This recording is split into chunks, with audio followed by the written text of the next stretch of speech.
अस्सलाम वालेकुम जी, कैसे हैं व्यूअर्स। उम्मीद करता हूँ आप सब खुश होंगे। मैंने जी आज आप लोगों के लिए एक मज़ाहिया नज़म लिखी है, ख़ुसूसन असातिज़ा के लिए और बच्चों के लिए। उस नज़म का उन्वान है कि स्कूल बंद। तमाम कारोबार खुले हुए हैं लेकिन स्कूल बंद हैं। तो मेरे जहन में ये बात आई तो मैंने ये नज़म लिख डाली। सुनिएगा, और अगर अच्छी लगी तो मेरा चैनल लाइक कीजिए, सब्सक्राइब कीजिए और बेल आइकन का बटन लाजमी दबाएँ। ठीक है, सुने कि शायर कहते हैं कि सैनमा खुले तो शादी हाल खुले, बंद हैं तो स्कूल बंद हैं। नादरा दे हस्पताल खुले, बंद हैं तो स्कूल बंद हैं। सैनमा खुले तो शादी हाल खुले, बंद हैं तो स्कूल बंद हैं। नादरा दे हस्पताल खुले, बंद हैं तो स्कूल बंद हैं।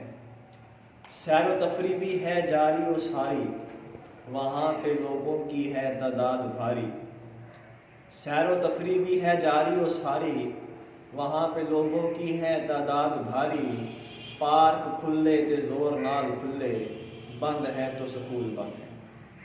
आंखें हैं फिर ज़रा तुम देखो, आंखें हैं फिर ज़रा तुम देखो, उस जगह गहमा गहमी तो देखो। सब्ज़ी मंडी ते गोदाम खुले, बंद हैं तो स्कूल बंद है। नाइंसाफ़ी की इंतहा तो देखो, देखो देखो तुम खुद ही देखो।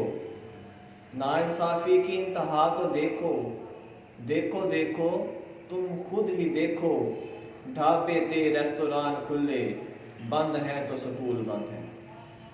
और खेल भी खेले जा रहे हैं, खेल भी खेले जा रहे हैं और जुए भी खेले जा रहे हैं। स्नूकरां खुलियां ते मैदान खुले, बंद हैं तो स्कूल बंद हैं। और इसका मक्ता है कि क्या क्या बतलाए मुदस्सर तुमको, क्या क्या बतलाए मुदस्सर तुमको। हर एक बात का है पता तुमको। रेल कड़ियाँ ते जहाज़ खुले, बंद हैं तो स्कूल बंद हैं, बंद हैं तो स्कूल बंद हैं। ये जी मैंने हकीकत बयान की है, जिसको समझ आएगी अब वो खुद समझदार है। अगर नज़म अच्छी लगी है तो इसको लाइक कीजिए, शेयर कीजिए, सब्सक्राइब कीजिए। अस्सलाम वालेकुम व रहमतुल्लाहि व बरकातहू।